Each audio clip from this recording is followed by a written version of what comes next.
This is a multicolor capable Elegoo Centauri Carbon. It's not the promised upgrade for the original, but rather a new printer altogether. Although calling it a new printer might be a little generous. It's more of a refresh. They've addressed many of the shortcomings of the original, but some still remain. The original Centauri Carbon was launched, to much fanfare, a little under a year ago, in February of 2025. And the flagship feature wasn't a feature at all. It was the price, $299. At the same time, the comparable Bamboo P1S was still selling for $699. So it's not hard to see why so many people got excited. And because it was a no-frills printer, it quickly spawned a passionate community of modders, retrofitting it with a number of different upgrades. It felt like a throwback to the days of the Ender 3. Simpler times, when the printers themselves were the hobby. And if you actually used it to print something, well, that was just a bonus. But along with the promise of a cheap, capable printer, Elegoo also teased future compatibility with a multicolor module, which was a key selling point for a lot of people, I'm sure. So when they walked that back and indicated that they'd no longer be delivering, instead shifting their R&D resources to a new printer, that left a bad taste in a lot of people's mouths. They've since walked back their walk back, no doubt due to the backlash they received. So maybe the original Centauri Carbon will receive the promised multicolor module, or maybe it won't. I'm not sure. But for now, we've got this, the Elegoo Centauri Carbon 2. It comes equipped with Elegoo Canvas, not your standard AMS. A different approach to multicolor, but not exactly unique. In fact, it's very similar to the system employed by FlashForge on the AD5X. So let me give you an overview of what Elegoo has implemented here. There's 4 side-mounted spoolers that auto-rewind on retraction thanks to the fact that they're spring-loaded, and 4 outgoing PTFE tubes. These tubes are routed to a buffer that is attached to the top of the printhead. The benefit here, as compared to a typical AMS with a single outgoing tube, is that the spools don't need to be rewound all the way between swaps, allowing the filament to remain in closer proximity to the printhead, cutting down on filament change time. You also have fewer restrictions on spool compatibility. Cardboard spools are fair game, and if you wanted, you could run larger spools from an external holder. There is, however, a different problem, which is that the core diameter of the spool is going to determine whether or not it fits on these holders, and it won't in all cases. And the bigger problem, for some of you at least, is that these spools are open to the air. No humidity-controlled environment or active drying like the enclosed alternatives. If you live in a dry environment like me, you probably don't care. But if you live somewhere humid, it does make a difference. But one feature it isn't missing is an RFID reader. By tapping the spools here, the filament type and color is automatically registered.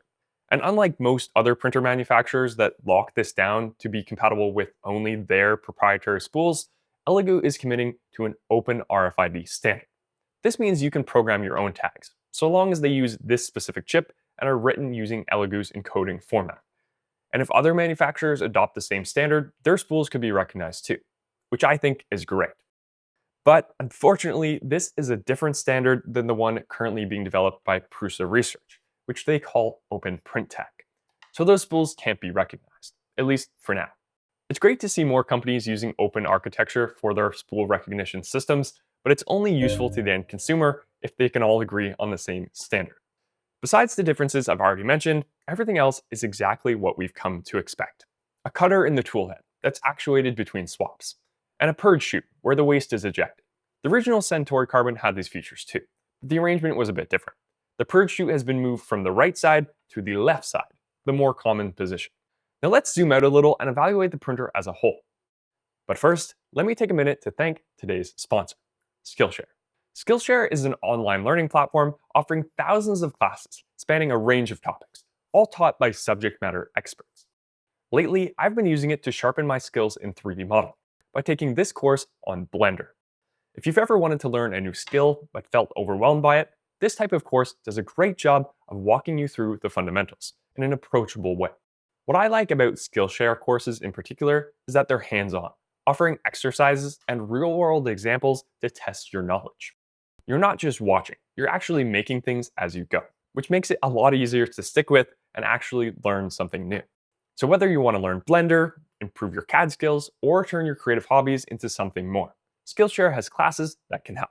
And the first 500 people to use my link in the description or scan the QR code on screen will receive a 1-month free trial of Skillshare. Get started today. Now, where were we? Right, the Centauri Carbon 2. As we go along, I'll point out improvements that have been made between this version and the original. But there's quite a few things that haven't changed. We've got the familiar arrangement of lead screws for Z and smooth rods for X and Y, with a build volume of 256 on all axes. The printhead, however, does have a few improvements. They've redesigned the front cover, integrating the shroud for the part cooling fan. Elegoo claims this runs quieter and moves air more effectively. I don't have the original to compare to, but I am seeing good airflow from this one. And speaking of moving air, there's also improvements to both the auxiliary part cooling fan and the chamber exhaust. One of the big complaints users of the original Centauri Carbon had were the noise levels, and this was due in part to the arrangement of fans at the rear of the chamber. This one housing contains both the auxiliary fan and the exhaust fan. The exhaust fan has an inline carbon filter, which filters contaminants but requires the fan run at a higher RPM in order to get adequate flow. On the CC2, they've reconfigured. The auxiliary fan is now standalone and mounted on the left-hand side of the chamber. The exhaust fan has a new housing on the back wall. They appear to have taken some inspiration from the Bamboo H2D, because the grille looks quite similar. And it functions similarly too. The vent is electronically controlled. In cooling mode, it opens to allow warm air to escape easily, without needing to pass through the carbon filter. This allows the fan to run at lower RPM, reducing operational noise levels. A chamber thermistor measures the internal temperature and dictates how fast it needs to run. In my testing, I never saw it go over 10%, and my chamber temperature sat at around 30 degrees. In heat retention mode, the vent closes. The fan remains off until the print is complete, at which time it ramps up, pulling the air through the filter. This solves the noise problem but has two notable drawbacks. In cooling mode, with the vent open, the exhaust isn't being filtered at all. This might not matter to you, since PLA fumes are generally considered to be non-toxic, but it's definitely a trade-off. Quieter printer, more odor in your environment. In heat retention mode, the fan is just off completely, so there's no active filtering or recirculation of the warm air. In contrast, the H2D vent is positioned behind the fan instead of in front. So when the vent is closed, the fan can still run and the air can be actively filtered. These printers aren't airtight, so you're likely to have some of the polluted air leaking out when printing materials like ABS. In fact, it relies on this for the intake of ambient air during cooling mode. There's no dedicated cold air inlet like there is on the H2D. So an improvement over the original. Operational noise levels get a 10 decibel reduction because the fans were running at lower RPM, but it comes with some compromises. The hot end, on the other hand, gets a no compromise improvement. An increase of the maximum temperature to 350 C from 320, making it possible to print engineering grade materials like PPS CF. Besides what's already been mentioned, this printer is mechanically identical to its predecessor, and visually too, besides the new graphics and the new top. The glass lid having been replaced by a tall plastic cover in order to accommodate the PTFE tubes. But there are a few additional quality of life improvements that are worth mentioning. The front touchscreen display has been increased in size, up to 5 inches from 4.3. The UI is very similar, but we have a few extra options now, specific to the multicolor module. You might also notice this icon here. This is the AI assistant. And I know you all just collectively cringed at the mention of AI, but don't worry, no large language models here, just your run-of-the-mill spaghetti detection, which is something the original Centauri Carbon didn't have. This is made possible by enhancements to the camera, which now supports the more efficient H.264 encoding, and the lighting, which is brighter. But here's the catch. There's been no improvements made to the processor. It's not capable of doing the detection on board. Instead, it does it through a cloud connection, which means it won't be available in LAN-only mode. And I don't know about you, but I don't love the idea of this streaming the camera feed to the internet. In contrast, Bamboo's printers have neural processing units on board that allows them to do the detection locally. The original Centauri Carbon had two notable issues related to print quality. First, layers were often inconsistent, especially in cold climates, and vertical fine artifacts were prominently visible on the printed surfaces. My friend Everson from the channel Geek Detour made a great video discussing how to resolve these issues. For the first layer issue, he pointed out how the printer heats the bed but doesn't wait before probing. The subsequent thermal expansion renders the bed mesh ineffective. This can be resolved by swapping the M140 command for an M190, heat and wait. I guess Elegoo was paying attention, because they've made that exact change in the profile for the Centauri Carbon 2. The first layer is much more consistent as a result. They've also added adaptive meshing, which only probes the necessary area, cutting down on startup time. For the VFA issue, Everson found the optimal print speed to reduce their prevalence. And I guess Elegoo is paying attention here too, because in the profiles for the CC2, all speeds are the same as for the V1, with the exception of the perimeter speed. Everson went down to 40, Elegoo went up to 200. But as long as we stay out of the VFA-inducing speed band, both are viable solutions. If you want to understand the technical details of why that is, check out this dedicated video I made on the topic. In my test prints, the VFAs look no worse than comparable printers. Which isn't to say they're not there, because they definitely are. But having the profiles dialed in helps keep them under control. So 2 major print quality issues solved with some simple settings changes. And you'll notice that the profile for the original Centauri Carbon still has these issues. Why not apply the same fixes? To make the new model appear better, perhaps? I don't know, but there's really no excuse not to do so. And if they choose not to, I think that will be very telling. So there you have it. Everything that's changed with the Centauri Carbon going from version 1 to version 2. There's been improvements to the hardware, the firmware, and the slicer profiles. But how do these all add up in practice? Well, I never owned the original, but as far as this printer is concerned, it's solid. The operation is intuitive and reliable. It's got the features you look for in a modern machine, and they seem to work as advertised. I experienced no major hiccups during my time of testing, except for this one, which was my fault. The spool was tangled, but the firmware detected it and paused the print. I forgot to mention this earlier, but one other improvement of the CC2 is that it now has tangle and clog detection, enabled by the sensors in Canvas. But what about print quality? Honestly, no notes. These parts look great, comparable to any other printer from any of the big brands.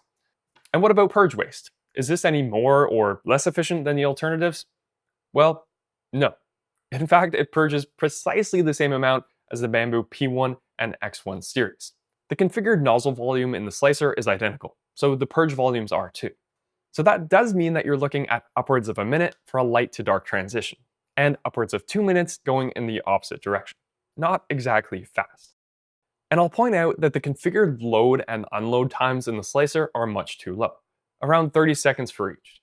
So the print time estimates are off by a considerable margin. Sometimes the swaps take up to 2 minutes, not just 1. So a print estimate of 21 hours in the slicer in reality took 26. So it seems that Elegoo have finally caught up with the current generation of multicolor tech, right as we're on the verge of leaving it behind. But honestly, that might not matter, so long as the price is right. So, is it? Well, we're looking at a price of $459 for the combo with Canvas. That's $340 cheaper than the current retail price for the Bamboo P2S. Not quite the $400 price differential of the original Centauri Carbon and the P1S at launch.